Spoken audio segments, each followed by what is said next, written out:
baby. We got to win this one. Out the jump. Let's go. Let's go, man. Let's go. Here we go. It's about to be a lit day today. Hey, let's get back to our swagger. Come on. All of them get the dough down. They get the dough down. Okay, meet at the quarterback. Vikings fans, we are still enjoying this run at 8-1 as we welcome you inside the TCO studios for another edition of the Audible presented by 3M. My name is Gabe Henderson. As always, I'm alongside Tatum, Everett. We got the wide receiver duo here today joining us, Mr. Jalen Reagor and Mr. KJ Osborn. And fellas, I'm not sure if it's just me or Tatum, but I still haven't found the words to describe Sunday's game. Have you guys? Clutch. Okay. Why? Everything happened in like the last moments, like the fumble, the catch was on 4th down. We won in overtime.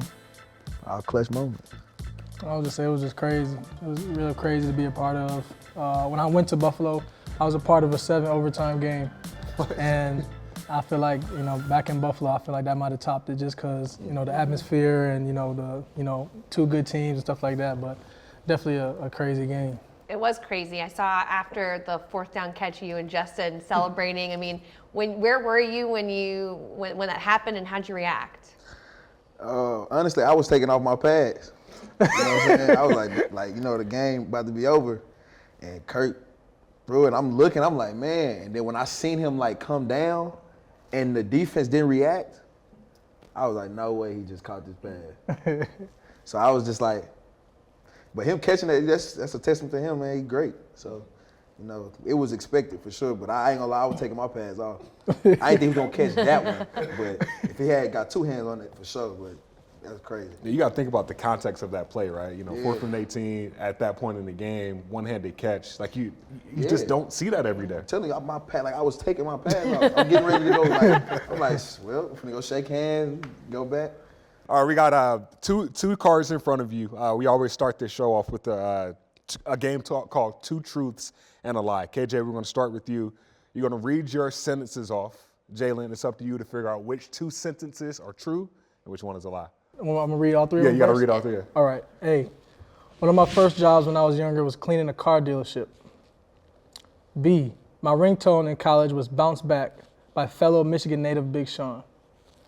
C, I recently finished my master's degree in criminal justice. This for you? Yeah. Yeah, what's 2 truths and a lie? A and C. Oh, wow. A and C are true? I'm like that. I'm like that. You don't even listen to no Big Sean, bro. A little bit. But it wasn't my ringtone though. Cleaning cars, though, man. Car dealerships. Yeah. I mean, that was my kind of first job. It was my mom's business. So she was in school at the time for dental hygiene. So she worked, that job and another job, and we would clean a dealership. We had to clean it every day, like on the weekends too. I think we didn't clean on Saturdays, but other than that, after practice, after school, after games, it would take us like hour and a half, sometimes 2 hours. Once we got good at it, me, my sister, and my mom. Sometimes it didn't close till 9:30, 10 o'clock at night. But, that was what paid our rent, so it was kind of tough at that point. But my mom made it through school, and she's living good now.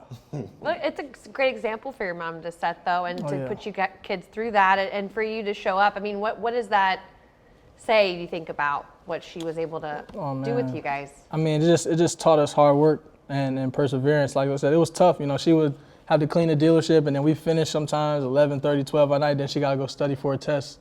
And she told us, around that time, I think we were in middle school, early high school. It was going to be kind of tight right now because she was in school. And like I said, just through her perseverance, that's made me, who I am today, and the life lessons that I go through, just from watching her. So that was a huge part, in my life that a lot of people actually don't know about. Yeah, wow. So. Yeah, I was reading up on that, and I was like, man. You had to learn so many life lessons. Oh yeah, and we used to clean the dealership, so I was in the back as 12, 13 years old, whatever. And if you've ever been to a car dealership, it's all these bays, and I think it was like 6 on each side or 12 on each side. And it's, you back there, it's quiet, so I'm just listening to my music. I'm just sweeping the oil, and my mom's upstairs, right? Big Sean, whatever it may be. But I mean, it taught us, you gotta take the long road. You can't take the elevator. What was your college ringtone if it wasn't Big Sean? I never really had a ring. Only time I put my ringtone on is when I was training for the draft. I put the draft song on there. That was the only That's time. not ringtone, that's motivation. Yeah. You know what I'm saying? Speaking of motivation, I've read that you did 800 push-ups a day training for the can't NFL tell? draft, Jalen. Is that true? Why? Why not? That's true. I like that answer. For real, like, why not? Because it's like, I always pride myself in like being different. So like even the way I dress or the way like, you know, the stuff I wear or, you know, from the toothpaste I use or like all type of, I just do stuff different. So like I was just like, but I always was the one who stood out though. Like I was, you know, like the odd one out in a good way. Like I always, you know, did good in school. Obviously made it, you know, achieved my dream. So it just kind of like my whole personality. Yeah, when did that start? What's your earliest memory you have of trying to be like that? I get it from my pops. Okay. Cause he like his own man. Like he not a former like pro athlete that like, you know, they want to be seen or none of that. Like he stay in his own lane. He play golf. He chill. You know what I'm saying? Like he take care of my two little brothers and my little sister. Like he don't really just, you know, he not loud out. He stayed to himself. And I remember when they won the Super Bowl in 2007 against the Chicago Bears. He told me something before the game.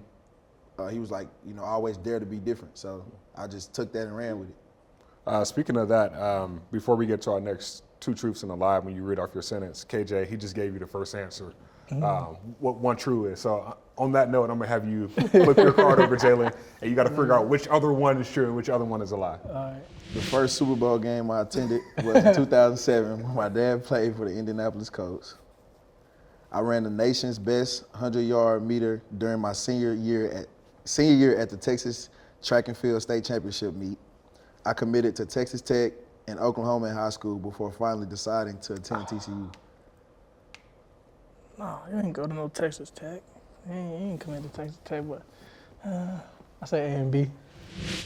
You committed two times before? Because my mom and dad went to Texas Tech. Texas Tech and who else? And Oklahoma? Yeah, and then I went to TCU because my grandma got sick. He wanted to stay home. I knew that part.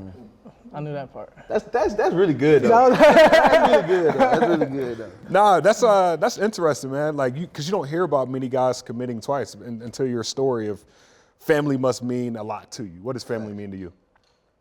Man, my grandma, she raised me, so it was kind of like one of those things. Like it wasn't really like a question. Like when my grandma had got sick, I'm like, yeah, like she's not gonna be able to come up the road and watch me. I'm like, I feel like I can make it from anywhere. So I wasn't really worried about what college I went to or any of that, cause it's bigger than me. You know what I'm saying? I'm not the first generation, like, you know, breadwinner, but you know, just I want to take some heat off my dad. You know, he did it for a long time, so I just feel like I had to step up and be, you know, a good grandson, cause she raised me well. The second one that wasn't true. Why wasn't it true? Cause I ain't run. Wait, what did they say? The nation's I ain't run best? 100. I ran on the relay. That would be, okay. Yeah. I was like, we know you're fast. Yeah. But did you know he had the nation's best high jump? Long jump. That's right. Okay. That's right. We talked about that in the State champ. podcast. Yeah. Did you know that? No, I didn't know that. I know, what you guys said, 26? 26.5. 26. Golly. Yeah, I knew that. Crazy. All right, well, fellas, you look at just, you know, KJ, your high school coach was Chris Winkie, former, Florida State quarterback from the state of Minnesota. Jalen, your former high school quarterback was John Kitna. Why is high school football the best football? And what do those guys mean to you? Man, high school football, that's where you form all your bonds, man. You spend so much time together, you know, because you're with each other longer, you know, all throughout, you know, class. And then, you know, you're getting rides home together. You guys are, you know, going out together, going to watch other sporting events, you know, doing whatever, you know, joking around. And you kind of find yourself, you know, in that time, you know, as you become, you know, a teenager to, you know, a young adult, you know, going to college, whatever. But it's just nothing like, you know, like the Friday Night Lights, man. You know, just playing, you know, everybody is, it's not really like no egos and everything. Like, you know, everybody just want to, you know, come out there and have fun and play ball. And you got the whole community around you, things like that. It's just different. And, you know, I played in Michigan and then, you know, went down to IMG, but I'm sure he can tell you in Texas, it's a whole another level. Yeah, like he said, man, just, you know, that's where you find yourself, you know, because a lot of people don't know. I ain't like football until I was a junior. I always wanted to hoop. So it's just, you know, you find, but I was good at football. I just was like, man, I ain't trying to get tackled and do all that, you know. So, but it's just like, you know, like you say, you find yourself, and then, you know, it's kind of like people, you know, the people you hang around, and you kind of you grow that camaraderie. Like you said, going to games. I remember we used to go to softball games. Like we supported everybody, baseball and everything. So you would find your way. And then, with the football, man, it was just like, that's when, you talk trash on Twitter and everybody was worried about being ranked because everybody trying to go to the best college. And so I feel like high school was more of like the actual fun part, like of when you first getting started. Because, you're playing with some of the guys that you may have grown up with. So I grew up with like 12, 15 of the guys that I actually played on. So I've been playing with these guys forever. So I know what make him mad. I know what don't make him mad. I know what he can and can't do. And, like having Coach Kidner as my head coach, it was just like, it was crazy. Like, it was just like, because I didn't play receiver until he came. I played DB. So it's like, a lot of people don't really know a lot about how I started playing football, but I really just came along in high school. Like, I really wanted to play basketball and run track. That's it. Look at you now. Right. Well, look now though, Vikings fans, you're going to have to stay around for another segment because these two guys are going to be joining right after the break.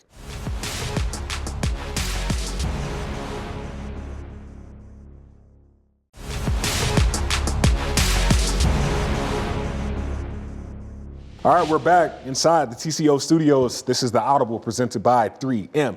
Gabe Henderson, that's Tatum, Everett, Jalen Reagor, KJ Osborn. Fellas, we're talking about high school football, but I want to move to professional football because Jalen, you're from Texas. Mm-hmm. And of course, we played the Dallas Cowboys this week. Your first career touchdown in the NFL came against the Dallas Cowboys. Mm-hmm. What significance does playing the Cowboys, your home state team, mean to you? Like, it's not really like that big to me because it's like, I never was a Cowboys fan. Like, never. I never was a Cowboys fan. Okay. I was always a fan of whoever my dad played for. So when he was in Denver, Indy, when he was in Philly. So it was just like, but I feel like since I'm from there, it's gonna mean more because like especially when we played in Dallas when I was in Philly, it like meant more to actually score. You know what I'm saying? So it's, it's one of those things, but Dallas is, they're a group you want to beat though, for sure. You know what I'm saying? But I feel like if I would have played for them, it'd have been weird because I went to college at home too. So. Well, KJ, obviously it's setting up to be a big matchup after the run that you guys are on right now, and it's 2 games in 5 days. How do you as a player get ready for a stretch like that? I mean, you just, first of all, prepare. You prepare your body, you prepare your mind. KO is doing a good job taking care of us. And then that's the main thing is just the preparation and recovery. Like you said, we know what's in front of us. We just came off an overtime game. Then we're gonna have a 3:25 big game. Right into a short Thanksgiving week. So you just gotta just take it a day at a time. Be where your feet are. But for myself, definitely recovery. Like doubling up on the massages or making sure I'm getting my sleep. Being good in my my nutrition. Not really slacking off or cheat meals or whatever it may be. Because that time is coming, it's gonna come quick, and we've been all these games, these close games, these battles. They can be physical, they can be long, so you gotta have the tank full. KJ, you posted something on Instagram the other day. It's kind of in the same context of what Tatum was saying as far as like preparing your body. You posted something online and it said, own lane, own race, own pace. I know. Jalen, you're a process guy too. What does own pace mean? Like, how would you describe that when trying to be an NFL athlete? Oh man, it's so many parts to it. And it's not even just being an NFL athlete. It's everything as a person. I mean, comparison is the first killer of joy when we trying to compare yourself to this person or that person, or how this person path may have been, versus whatever. So you just got to be where your feet are, and I'm a big believer, and just following what God's plan is for you, and it may not come when you want it. You've always heard, it may not come when you want it, but always come on time. Right. You know what I'm saying? So I think that's just the biggest thing. Just just having that tunnel vision and understanding, that your plan, may not be, what someone else's plan is, and just to try to understand that, especially in the NFL locker room, because there's so much to that goes into it. So you're shaking your head when you hear Gabe ask that question. Staying your own course, how are you able to do that, especially knowing, you came here so quickly from Philly and getting to kind of have a fresh start? I just look at it like he said. It's it's everything's about timing, because it's you look at certain things, and of course we all selfishly want things to happen we all have, I feel like in today's world, it's all about instant gratification. So I feel like if that's not the thing, then we feel like, well, you know, why is this not happening or why is that not happening? But, you know, like it's crazy. I told KJ, he was mad. What game was it? Arizona. He's like, which one? Arizona. He wasn't getting the targets, you know, and I told him, I was like, man, you gonna make a play when you need it.